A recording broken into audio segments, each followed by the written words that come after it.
ನನ್ನ ಕೇಳಿದ್ರೆ ನೀನು ಯಾವ ದೇಶದ ಪ್ರಜೆನಪ್ಪ ಮಂಜುನಾಥ್ ಅಂದರೆ ನಾನಂತೀನಿ ನಾನು ಭಾರತದ ಪ್ರಜೆ ಅಂತಂತೀನಿ.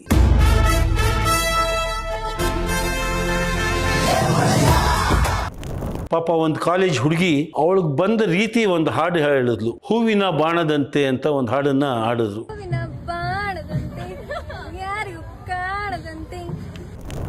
ನಾನು ಹೇಳ್ತಿರೋದು ಸಮೀರ್ MD ಅವ್ರ ಬಗ್ಗೆನೇನೆ. ಡಾಕ್ ಸತೀಶ್ ಮತ್ತು ರಜತ್ ಬುಜ್ಜಿ ಮತ್ತು ನಮ್ಮ ವಿನಯ್ ಗೌಡ ಅವ್ರ ಮಧ್ಯೆ ನಮ್ಮ ಸಿದ್ದರಾಮಯ್ಯ ಅವ್ರ ಸ್ಟೈಲಲ್ಲಿ ಹೇಳಬೇಕಾದ್ರೆ ನಾನೂ ನೆಟ್ಟಿಗ ನೀನೂ ನೆಟ್ಟಿಗ, ಕಾಕಾ ಪಾಟೀಲ್ ನೀನೂ ನೆಟ್ಟಿಗ. ನಮಸ್ಕಾರ. ಹಾಡು ಮತ್ತು ಹರಟೆ ಚಾನೆಲ್ಗೆ ನಿಮಗೆ ಮತ್ತೊಮ್ಮೆ ಸ್ವಾಗತ. ಇಂದು ಇನ್ನೊಂದು ಹರಟೆ ದಿನ.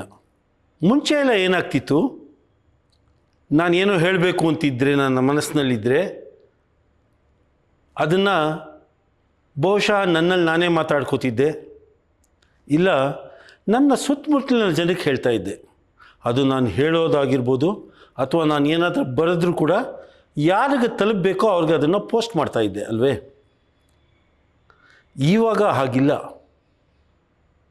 ಒಂದು ಚಿಕ್ಕ ಮೊಬೈಲ್ನಲ್ಲಿ ನಾನು ಏನಾದರೂ ಒಂದು ಬರೆದೆ ಅಂತಂದರೆ ಅದು ಇಡೀ ಪ್ರಪಂಚಕ್ಕೆ ತಲುಪಿಬಿಡುತ್ತೆ. ನಾನು ಏನಾದರೂ ಒಂದು ಟ್ವೀಟ್ ಮಾಡಿದ್ರೆ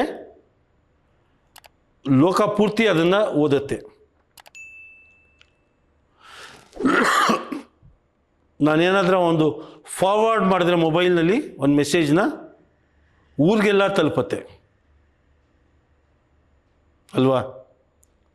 ಈ ರೀತಿ ನಾವು ಏನು ಹೇಳಬೇಕು ಅನ್ನೋದರ ವಿಸ್ತಾರ ದೊಡ್ಡದಾಗಿದೆ.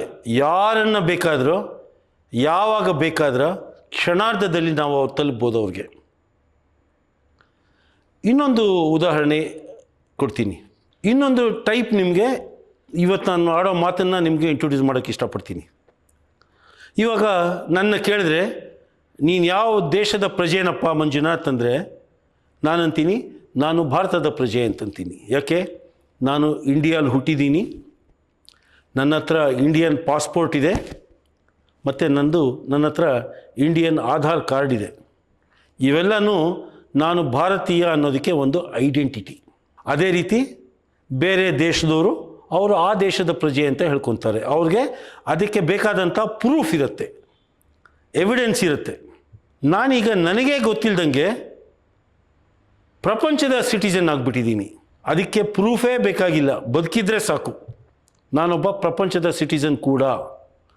ಕನ್ನಡಲ್ಲಿ ನಮ್ಮ ಅಂಥ ಜನಗಳಿಗೆ ಏನಂತಾರೆ ಅಂದರೆ ನೆಟ್ಟಿಗರು ಅಂತಂತಾರೆ. ನೆಟಿಸನ್ಸ್ ಅಂತ ಇಂಗ್ಲೀಷಲ್ಲಿ ಹೇಳ್ತೀವಿ. ಈ ನೆಟಿಸನ್ಸ್ ಆಗೋಕ್ಕೆ ಯಾವುದೇ ರೀತಿ ಪ್ರೂಫ್ ಬೇಡ, ಬದುಕಿದ್ರೆ ಸಾಕು. ನಾನು ಒಬ್ಬ ನೆಟ್ಟಿಗ ಆಗ್ಬೋದು. ಮತ್ತು ಇಂಟರ್ನೆಟ್ಟನ್ನು ಉಪಯೋಗಿಸ್ಕೊಂಡು ನಾನು ಏನು ಹೇಳಬೇಕು ಅಂತಿದ್ದೀನಿ ಪ್ರಪಂಚದಾದ್ಯಂತ ಒಂದು ನಿಮಿಷದಲ್ಲಿ ನಾನು ಅವ್ರಿಗೆ ಅದನ್ನು ತಲುಪಿಸ್ಬೋದು ಅಲ್ವೇ. ಸೊ ನಮ್ಮಲ್ಲಿ ಎರಡು ವಿಧವಾದ ಐಡೆಂಟಿಟಿ ಇದೆ. ಒಂದು ನನ್ನ ದೇಶದ ಐಡೆಂಟಿಟಿ ಮತ್ತು ಈ ನೆಟ್ಟಿಗ ಅಂತ ಅಂಟ್ಕೊಂಡಿರೋದೊಂದು ನನಗೆ ಗೊತ್ತಿಲ್ದಂಗೆ ಬಂದಿದ್ದ ಒಂದು ಐಡೆಂಟಿಟಿ. ಎರಡೂ ಇದೆ ನಮ್ಮಲ್ಲಿ. ಕರೆಕ್ಟ್ ಅಲ್ಲ? ಇಂದಿನ ಸಬ್ಜೆಕ್ಟು ನಾನು ನಿಮ್ಮ ಮುಂದೆ ತರ್ತಾ ಇರೋದು ನೆಟ್ಟಿಗರು, ನೀ ನೆಟ್ಟಗಿರು. ಚೆನ್ನಾಗಿದೆ ಅಲ್ಲ? ಕೇಳೋಕ್ಕೆ ಭಾಳ ಚೆನ್ನಾಗಿದೆ. ನೆಟ್ಟಿಗರು, ನೀ ನೆಟ್ಟಗಿರು. ಏನು ಈ ನೆಟ್ಟಿಗರು? ಏನು? ಯಾವುದೇ ಮನುಷ್ಯ ಇಂಟರ್ನೆಟ್ ಉಪಯೋಗಿಸ್ಕೊಂಡು ಇನ್ನೊಬ್ಬರಿಗೆ ಕಮ್ಯುನಿಕೇಟ್ ಮಾಡಿದ್ರೆ ಆತ ಅಥವಾ ಆಕೆ ನೆಟ್ಟಿಗರಾಗ್ತಾರೆ. ಎಂಥದೇ ವಿಚಾರ ಇರ್ಬೋದು. ಈ ಇಂಟರ್ನೆಟ್ ಮೂಲಕ ನಾವು ಏನು ವಿಚಾರ ತಲುಪಿಸ್ತೀವಿ, ಇಬ್ಬರನ್ನ ಅದು ಇಲ್ಲ ಸೂಪರ್ ಫೇಮಸ್ ಮಾಡ್ಬೋದು, ಇಲ್ಲ ಇಬ್ಬರೂ ಅಧಃ ಪಾತಾಳಕ್ಕೆ ತಳ್ಳಿಬಿಡ್ಬೋದು. ಹೇಗೆ ಫೇಮಸ್ ಮಾಡ್ಬೋದು? ಯಾರೋ ಒಬ್ಬ ಏನೋ ಒಂದು ಸಾಧನೆ ಮಾಡಿದ್ದಾರೆ ಅಂತಂದರೆ ಆ ಸಾಧನೆಯನ್ನು ಇನ್ನೊಬ್ಬರಿಗೆ ತಿಳಿಸಿ ಫೇಮಸ್ ಮಾಡಿಬಿಡ್ಬೋದು. ಮೊನ್ನೆ ಒಂದು 2 ತಿಂಗಳ ಹಿಂದೆ ಪಾಪ ಒಂದು ಕಾಲೇಜ್ ಹುಡುಗಿ ಅವಳಿಗೆ ಬಂದ ರೀತಿ ಒಂದು ಹಾಡು ಹೇಳಿದ್ಲು, ಅರ್ಜುನ್ ಜನ್ಯ ಅವ್ರ ಮ್ಯೂಸಿಕ್ ಡೈರೆಕ್ಷನ್ ಕೊಟ್ಟಿದ್ದು ಹೂವಿನ ಬಾಣದಂತೆ ಅಂತ ಒಂದು ಹಾಡನ್ನು ಹಾಡಿದ್ರು. ಪಾಪ ಆಕೆ ಹೆಂಗೆ ಬಂತೋ ಹಾಗೆ ಹೇಳಿದ್ಲು. ಆ ಹಾಡಿನ ಎಂಡಲ್ಲಿ ಅವಳಿಗೆ ಒಂಥರ ಆಗೋಯ್ತು ಅಂತ ಅನಿಸುತ್ತೆ. ಹಂಗೆ ತಲೆ ಬಗ್ಗಿಸ್ಕೊಂಡು ಹೋಗ್ಬಿಟ್ಲು. ಅರ್ಧಕ್ಕೆ ಅದನ್ನು ನಿಲ್ಲಿಸಿ ಕೂಡ. ಬಟ್ ಆ ಒಂದು ಹಾಡು ಯಾರೋ ರೆಕಾರ್ಡ್ ಮಾಡಿದ್ದು, ಮೋಸ್ಟ್ಲಿ ಅವ್ಳಿಗೆ ಗೊತ್ತಿರತ್ತೆ ಯಾರು ಅಂತ. ಬಟ್ ಅದನ್ನು ಯಾವಾಗ ಇವರು ಇಂಟರ್ನೆಟ್ ಉಪಯೋಗಿಸಿ ಅದನ್ನು ಜನಗಳಿಗೆ ತಲುಪ್ಸೋಕ್ಕೆ ಪ್ರಯತ್ನ ಪಟ್ಟರು, ಓವರ್ ನೈಟ್ ಈ ಹುಡುಗಿ ಸೂಪರ್ ಸ್ಟಾರ್ ಆಗಿಬಿಟ್ಲು. ಸೊ ಈ ರೀತಿ ಫೇಮಸ್ಸು ಮಾಡುತ್ತೆ. ಕೆಲವು ಸಲ ಕಳಿಸಿದವರು ಫೇಮಸ್ ಆಗಿಬಿಡ್ತಾರೆ. ಅದಕ್ಕೂ ಉದಾಹರಣೆಗಳಿದೆ.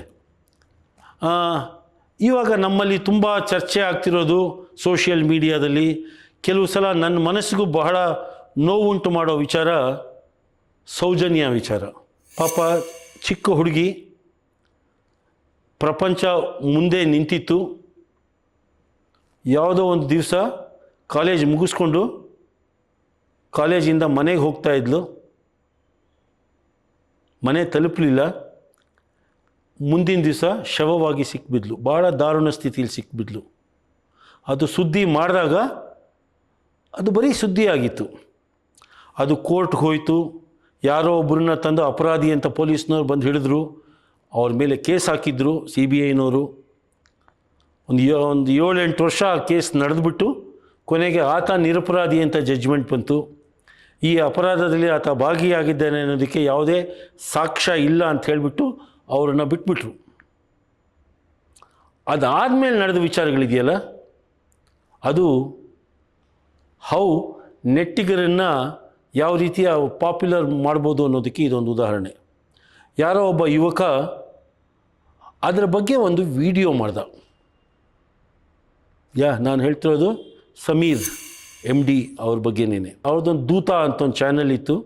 ಆ ಚಾನಲ್ನಲ್ಲಿ ಇದ್ರ ಬಗ್ಗೆ ಅವನಿಗೇನು ತೋಚ್ತೋ ಅದನ್ನು ಇಂಟರ್ನೆಟ್ಟಲ್ಲಿ ಹಾಕಿ ಯೂಟ್ಯೂಬ್ ಮಾಡಿ ಬಿಟ್ಟ.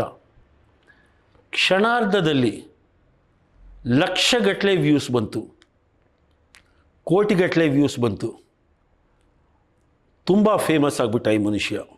ಈ ರೀತಿ ಈ ನೆಟ್ಟಿಗರಿಂದ ಯಾರ ಬಗ್ಗೆ ನಾವು ಮಾತಾಡ್ತೀವಿ ಅವರು ಫೇಮಸ್ ಆಗ್ಬೋದು, ಯಾರು ಅದನ್ನು ಇನಿಷಿಯೇಟ್ ಮಾಡಿದ್ರು ಅವರು ಫೇಮಸ್ ಆಗ್ಬೋದು. ಈ ನಡುವೆ ಇನ್ನೊಂದು ಅಟ್ಲೀಸ್ಟ್ ನಮ್ಮ ಕನ್ನಡ ನೆಟ್ಟಿಗರಲ್ಲಿ ಒಂದು ವಿಚಾರ ತುಂಬ ಚರ್ಚೆ ಆಗ್ತಾ ಇದೆ. ಡಾಕ್ ಸತೀಶ್ ಮತ್ತು ರಜತ್ ಬುಜ್ಜಿ ಮತ್ತು ನಮ್ಮ ವಿನಯ್ ಗೌಡ ಅವ್ರ ಮಧ್ಯೆ ಯಾರೋ ಏನೋ ಮಾಡಿಕೊಂಡು ಏನೋ ಹಾಡು ಹೇಳ್ದ. ಅದು ಅವ್ನು ಮಾಡಿದ ಸರಿನಾ ತಪ್ಪ ಅದನ್ನು ಹೇಳಕ್ಕೆ ನಾನು ಯಾರೂ ಅಲ್ಲ. ಆದ್ದರಿಂದ ಯಾರ ಹಾಡನ್ನು ಉಪಯೋಗಿಸ್ಕೊಂಡು ಅವ್ರು ಮಾಡಿದ್ನೋ ಅವರ ರೆಸ್ಪೆಕ್ಟ್ಗೆ ಏನಾದರೂ ಕೊರತೆ ಆಯಿತಾ?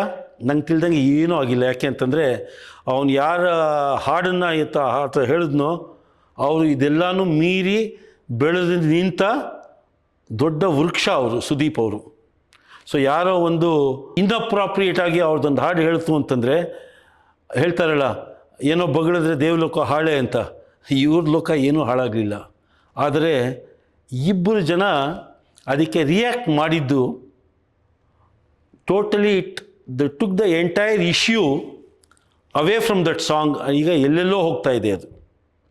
ಈ ರೀತಿ ನೆಟ್ಟಿಗರು ಮಾಡೋ ಕೆಲಸ ಜನಗಳನ್ನು ಮೇಲ್ ಕೂಡ ಎತ್ತತ್ತೆ, ಜನಗಳನ್ನು ಕೆಳಗೆ ಕೂಡ ತಳ್ಬೋದು. ಏನು ನೆಟ್ಟಿಗರಿಗಿರೋ ಕೆಲಸ ಏನು? ಅವ್ರಿಗಿರೋ ಕೆಲಸ ಒಂದೇ, ಒಂದು ಸುದ್ದಿನ ಒಂದು ಕಡೆಯಿಂದ ಇನ್ನೊಂದು ಕಡೆಗೆ ಹರಡೋದು. ಅದು ನಿಜ ಆಗಿರ್ಬೋದು ಸುದ್ದಿ, ಇಲ್ಲ ಇವ್ರ ಊಹೆ ಅಥವಾ ಭ್ರಮೆ ಆಗಿರ್ಬೋದು, ಇಲ್ಲ ಅಪ್ಪಟ ಸುಳ್ಳಾಗಿರ್ಬೋದು. ಏನೋ ಒಂದು ಎಕ್ಸೈಟ್ಮೆಂಟ್ಗೆ ಅಥವಾ ಒಂದು ಹುಚ್ಚುತನ ಇರ್ಬೋದು. ಅದನ್ನು ಒಂದು ಕಡೆಯಿಂದ ಇನ್ನೊಂದು ಕಡೆಗೆ ತಲುಪಿಸೋದು, ಅದು ನೆಟ್ಟಿಗರು ಮಾಡೋ ಕೆಲಸ. ಅದು ಲೆಂತಿ ವಿಡಿಯೋ ಆಗಿರ್ಬೋದು, ಇಲ್ಲ ಚಿಕ್ಕದಾದ ಒಂದು ರೀಲ್ಸ್ ಆಗಿರ್ಬೋದು, ಇಲ್ಲ ವಾಟ್ಸಪ್ಪಲ್ಲಿ ಕಳಿಸೋ ಮೆಸೇಜ್ ಆಗಿರ್ಬೋದು, ಇಲ್ಲ ನಾವು ಮಾಡೋ ಟ್ವೀಟ್ ಆಗಿರ್ಬೋದು. ಎಲ್ಲನೂ ಒಂದು ಅವೆನ್ಯೂಗಳಿದೆ ಈ ನೆಟ್ಟಿಗರಿಗೆ. ಇದು ನೆಟ್ಟಿಗರ ಕೆಲಸ. ಈ ಕಳಿಸೋದ್ರಿಂದ ಏನಾಗುತ್ತೆ, ಸಾಕಷ್ಟು ಜನ ಅದನ್ನು ನೋಡ್ತಾರೆ, ಅವ್ರಿಗೆ ಅವ್ರದ್ದೇ ರೀತಿ ರಿಯಾಕ್ಟ್ ಮಾಡ್ತಾರೆ, ಆ ರಿಯಾಕ್ಷನನ್ನು ಇನ್ನೊಂದಷ್ಟು ಜನ ನೋಡ್ತಾರೆ, ಅದಕ್ಕೆ ಇನ್ನೊಂದಷ್ಟು ರಿಯಾಕ್ಟ್ ಮಾಡ್ತಾರೆ. ಸೊ ಹೀಗೆ ಒಂದು ಚಿಕ್ಕ ವಿಚಾರ ಸಾಕಷ್ಟು ದಿವಸ ಅದು ಲೈವ್ ಆಗಿರೋದಕ್ಕೆ ನೆಟ್ಟಿಗರಿಂದ ಆಗುತ್ತೆ. ನಮ್ಮ ಸಿದ್ದರಾಮಯ್ಯ ಅವ್ರ ಸ್ಟೈಲಲ್ಲಿ ಹೇಳಬೇಕಾದ್ರೆ, ನಾನೂ ನೆಟ್ಟಿಗ, ನೀನೂ ನೆಟ್ಟಿಗ, ಏ ಕಾಕಾ ಪಾಟೀಲ್ ನೀನೂ ನೆಟ್ಟಿಗ, ನಾವೆಲ್ಲರೂ ನೆಟ್ಟಿಗಿರೆ.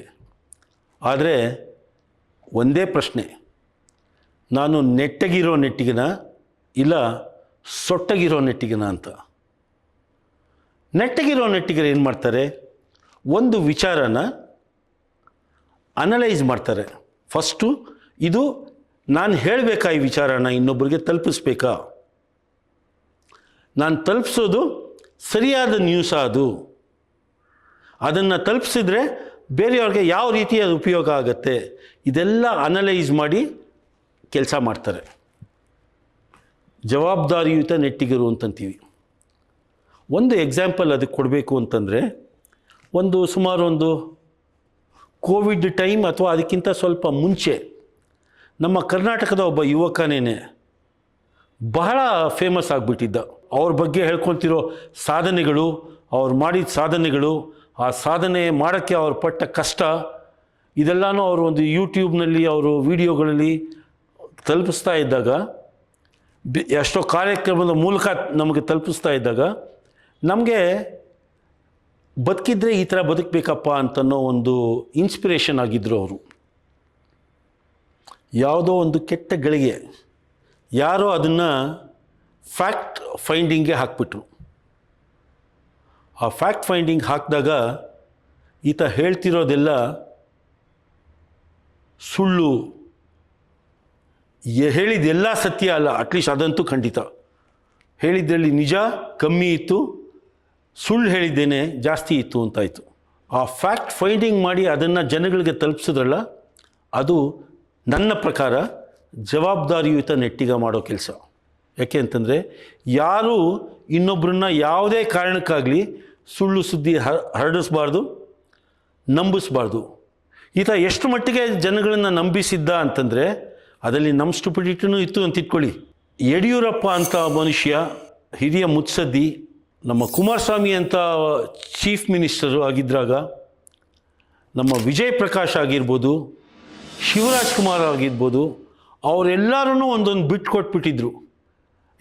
ಈ ಥರ ತುಂಬ ಕಷ್ಟಪಟ್ಟಿದ್ದಾನೆ, ಇಷ್ಟು ಸಾಧನೆ ಮಾಡಿದ್ದಾನೆ, ಆತನ ಬಗ್ಗೆ ನಮಗೆ ಹೆಮ್ಮೆ ಆಗುತ್ತೆ, ಆತನನ್ನು ನಾವೆಲ್ಲ ಸ್ಫೂರ್ತಿ ಪಡ್ಕೋಬೇಕು ಅಂದ್ಬಿಟ್ಟು ಒಬ್ಬೊಬ್ಬರೇ ಒಂದೊಂದು ಬಿಟ್ಟು ಕೂಡ ಕೊಟ್ಬಿಟ್ಟಿದ್ರು. ಯಾರೂ ವೆರಿಫೈ ಮಾಡಿರಲಿಲ್ಲ. ನಾನು ಹೇಳ್ತಿರೋ ಮನುಷ್ಯ ಡ್ರೋನ್ ಪ್ರತಾಪ್ ಅನ್ನೋರ್ದು.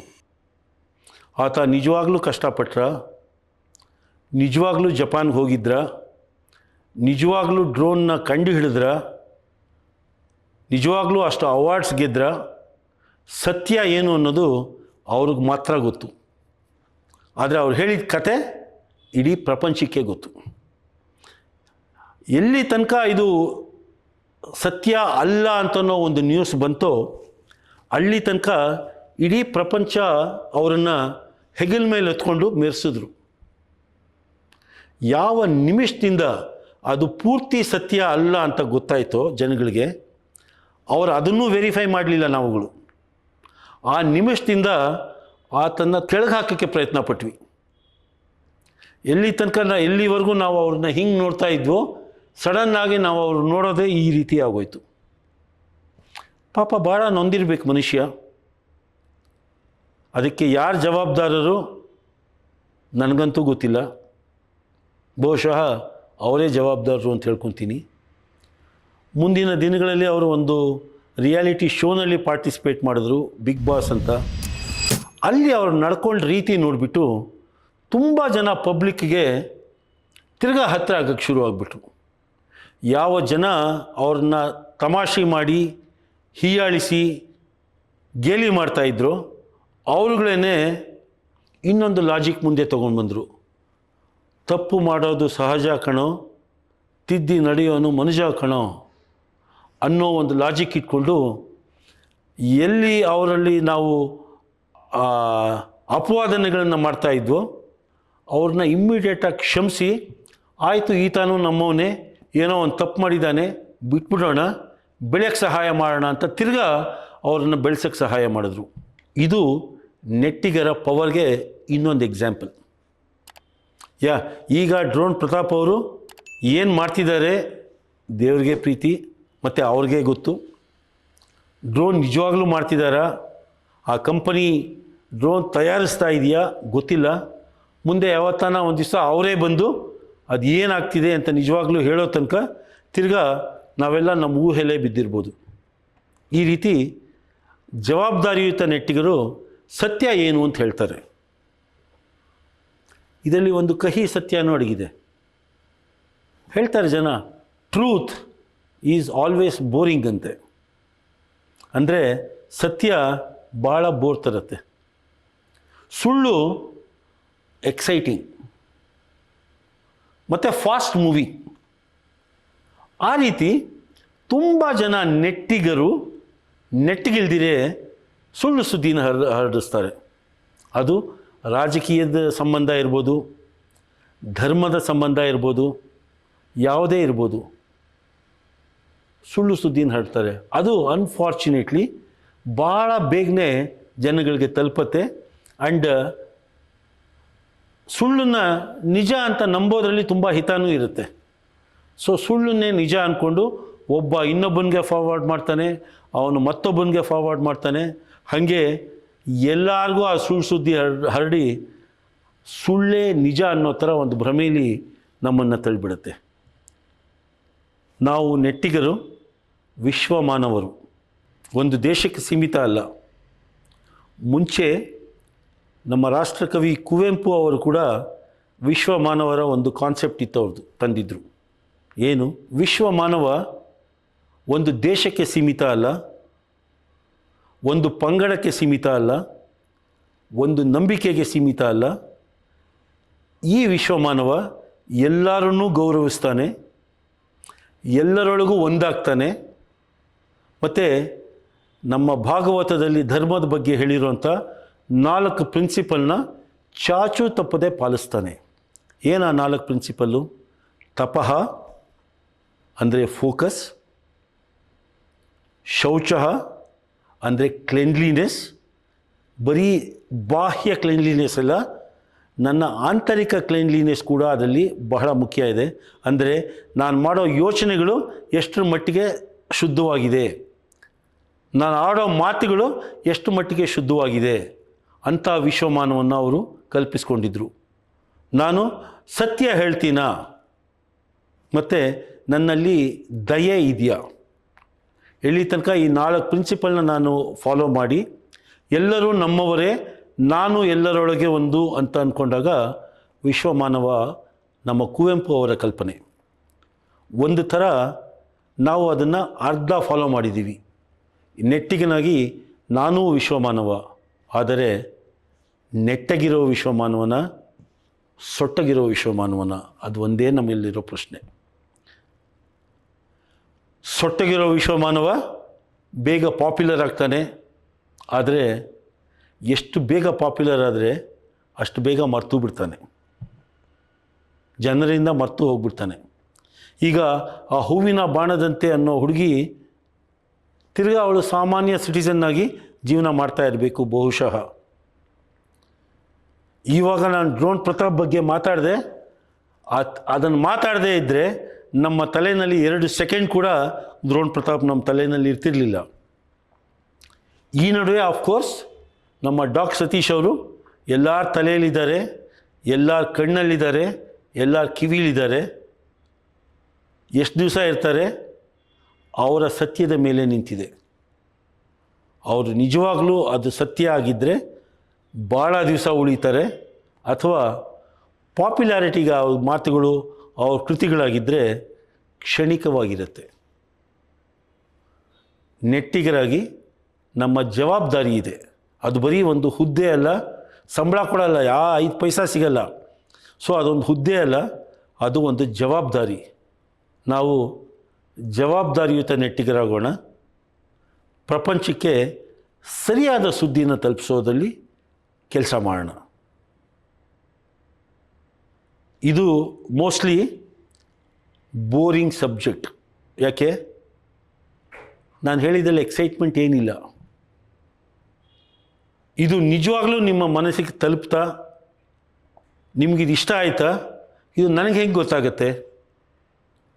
ಇದು ಗೊತ್ತಾಗೋದು 2 ರೀಸನ್ನಿಂದ ಅಥವಾ 3 ರೀಸನ್. ಒಂದು, ಈ ಎಪಿಸೋಡ್ಗೆ ನೀವು ಕೊಡೋ ಕಾಮೆಂಟಿಂದ ಗೊತ್ತಾಗತ್ತೆ ಈ ಎಪಿಸೋಡ್ ನಿಮ್ಗಲ್ಲಿ ಏನಾದರೂ ಒಂದು ಯೋಚನೆ ಉಂಟು ಮಾಡ್ತಾ ಅಂತ. ಆ ಥರ ಮಾಡಿದರೆ ದಯವಿಟ್ಟು ಕಾಮೆಂಟ್ ಮಾಡಿ. ನೀವು ಕೊಡೋ ಒಂದು ಲೈಕಿಂದ ನನಗೆ ಗೊತ್ತಾಗುತ್ತೆ ಈ ವಿಡಿಯೋ ನಿಮ್ಮ ಹೃದಯಕ್ಕೆ ತಟ್ಟಿದೆ ಅಂತ. ಇಷ್ಟ ಆದರೆ ದಯವಿಟ್ಟು ಲೈಕ್ ಮಾಡಿ ಮತ್ತು ನಿಮ್ಮ ಫ್ರೆಂಡ್ಸ್ ಜೊತೆ ಶೇರ್ ಮಾಡಿ.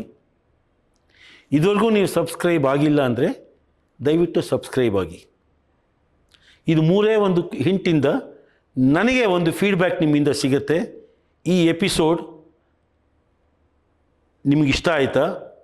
ನಾನು ನೆಟ್ಟಗಿರೋ ನೆಟ್ಟಿಗನಾಗಬೇಕಾ ಅಥವಾ ಸೊಟ್ಟಗಿರೋ ನೆಟ್ಟಿಗನಾಗಬೇಕಾ? ಅದು ನಂಗೆ ಇಷ್ಟ ಇಲ್ಲ. ಬಟ್ ನೀವು ಬಯಸಿದ್ರೆ ಬಹುಶಃ ಒಂದು ಎಪಿಸೋಡ್ ಅದನ್ನು ಟ್ರೈ ಮಾಡಿದ್ರೂ ಮಾಡೇನೋ ಗೊತ್ತಿಲ್ಲ ನನಗೆ. ನಾನು ಪಾಪ್ಯುಲಾರಿಟಿ ಹಿಂದೆ ಬಿದ್ದಿಲ್ಲ. ಬಟ್ ನಿಮ್ಮ ನಂಬಿಕೆ, ನಿಮ್ಮ ಬೆಂಬಲ ನನಗೆ ಬೇಕೇ ಬೇಕು. ನೆಟ್ಟಗಿರುವಾಗಲೇ ಕೊಟ್ಬಿಡಿ, ನಾನು ಜೀವನ ಪರ್ಯಂತ ನೆಟ್ಟಿಗೆ ಇದ್ಬಿಡ್ತೀನಿ. ಓಕೆನಾ? Thank you very much. ಮುಂದಿನ ಸಂಚಿಕೆವರೆಗೆ ನಮಸ್ಕಾರ.